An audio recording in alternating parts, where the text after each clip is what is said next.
Hi, my name is Justin. This is Nooks Cooks, and this is a jackfruit. So let's start.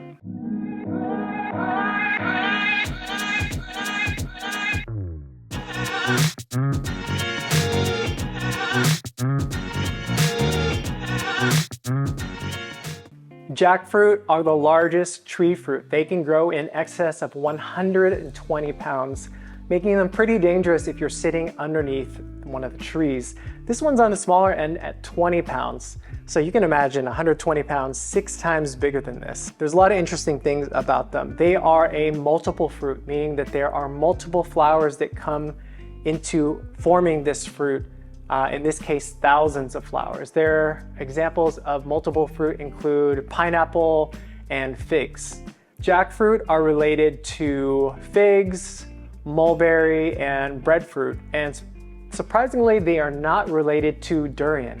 Whereas durian, a similarly looking spiky fruit from Southeast Asia, have a strong, pungent, and often off-putting smell to a lot of people. Jackfruit are the opposite. They have a perfumey, tropical, like one of my favorite smells of all the fruits, and actually one of my favorite fruits, but I love a lot of different fruits. What else can we say about these? So when I was growing up, these were not as easily accessible to get here fresh, and we would have to buy them jarred up already. And now most recently, you can get them from Thailand or even more recently, flown in from Mexico. One of the recent applications of jackfruit are taking unripe jackfruit and using the flesh to make a meat alternative. So people have been taking the unripe jackfruit and using that as a meat alternative for pulled pork. So the flesh kind of pulls apart, and you'll see that after I cut it. So I'm gonna prepare this a few different ways. We're gonna have some that is fresh. We're gonna take some that's fresh and cook it down with sugar that we're going to use in the future for a halo and turon for future videos, so watch out for that. The word in Tagalog and Kapampangan for jackfruit is langka. We're going to take some of the langka and we are going to take the fresh ones and freeze it. We're going to vacuum seal it and freeze it so we can have it for the future. These are all the ingredients you need for the candied jackfruit or langka. Very simple. We have the processed and cut up jackfruit, granulated sugar, and water. That's it.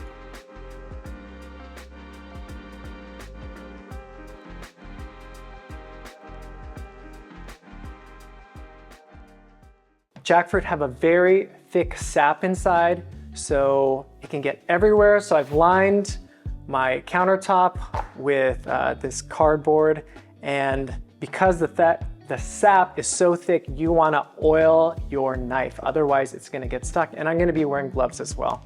So let's start. Okay, it's been a little bit since I've done this, so let's see how it goes.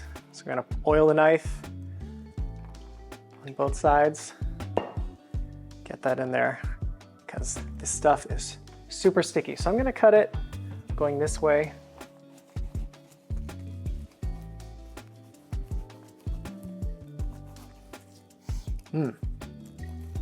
Yeah, so this fruit was starting to get a little bit soft already, so it was time to cut it open.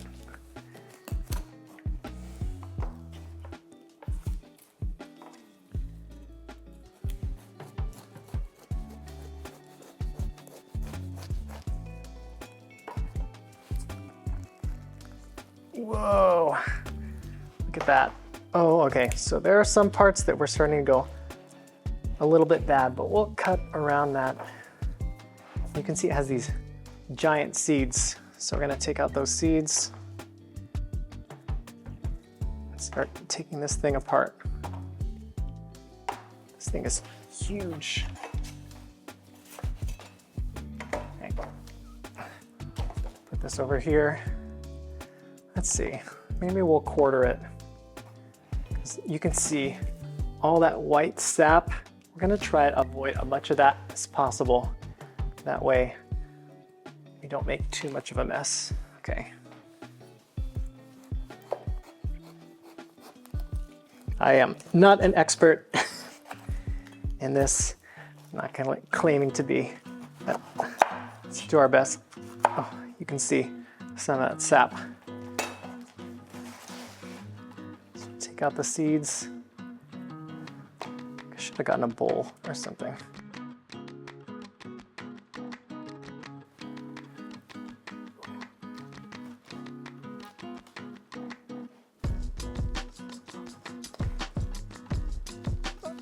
see. So this is the jackfruit that you eat. There's those sticky parts surrounding it, like this. And inside each one, there's a seed. As you can see right here, there's the jackfruit. There we go. So there you go. Let's see, maybe we should taste it. Right?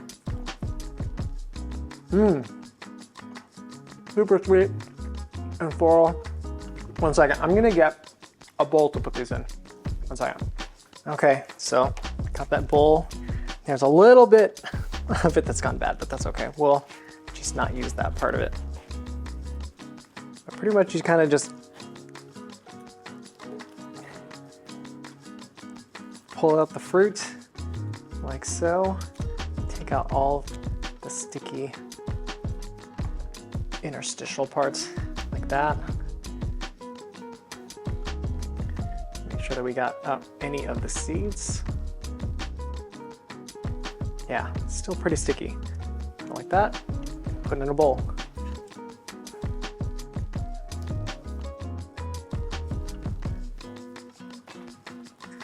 So I'll film like the first quarter of this, and then I'll show you what it looks like when I have it all done. Let's see. So while I'm doing this, my dream would be if I would be able to grow one of these trees here where I live, but in Northern California, that is just not possible unless you have a fancy greenhouse, because it is just not hot enough here. But, you know, I can dream. Fresh jackfruit is actually one of my favorite fruits that I like to get when I visit the Philippines. If you go to a roadside fruit stand, you'll often find jackfruit like pre-peeled, so you save yourself all this mess, and it's nicely wrapped up for you and ready to eat. So there's no sticky parts, just ready and nicely prepared for people to buy and eat. If I can find a picture from one of my previous trips, I'll share one of those pictures. See, oh, I mentioned before that this has begun to be used as a meat alternative, like a substitute for pulled pork. Let me kind of show you why that is. So when you think of pulled pork, you think of all the strings of pork or the meat, and you can see that this fruit is kind of like fibrous, similar to a pulled pork. So if you think of this when it's not as ripe, it's not as orange or as yellow as this, it's more of a muted color and not as juicy or wet. So the strands pull apart much more uniform as opposed to kind of like the wet, or it's not really slimy, but definitely not like this. I don't think there's gonna be any ready after this if I keep on eating it.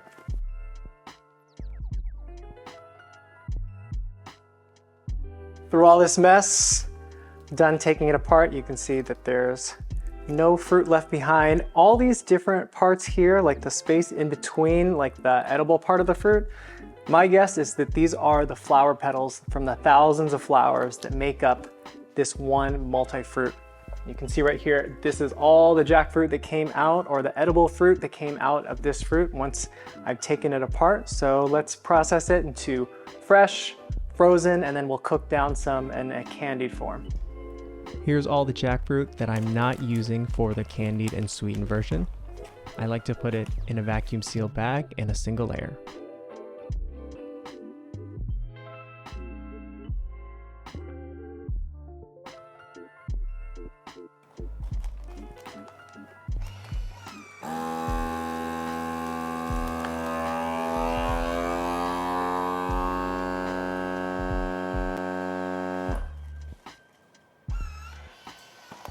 Once it's ready, I label it and pop it in the freezer for future use. Now to start preparing the candied and sweetened jackfruit, I cut off the top. It's a little bit hard. I'll just save that for a snack for later. And then I take the individual pieces of jackfruit and I cut them in strips against the grain.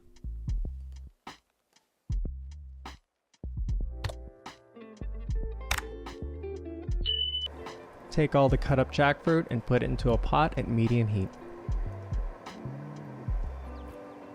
Add in the granulated sugar and water. Then mix it all together until all the sugar has dissolved. Here's a picture of some cooked down jackfruit at my grandma's house on a trip to the Philippines. Simmer this mixture for 15 minutes or until a thick syrup has developed. And that's it.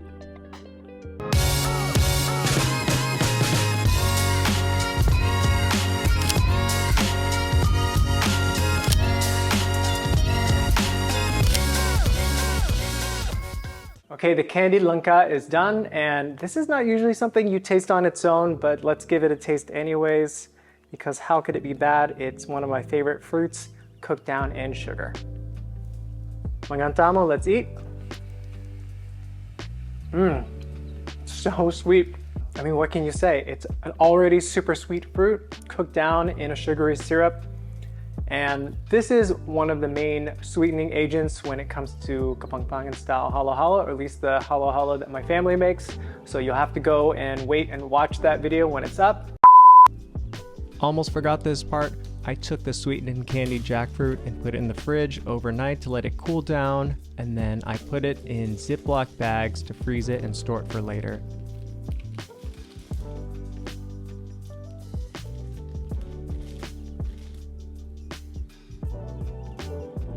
Using Ziploc bags and making them flat is a great way to store stuff in the freezer because it makes them stackable and just easier to organize.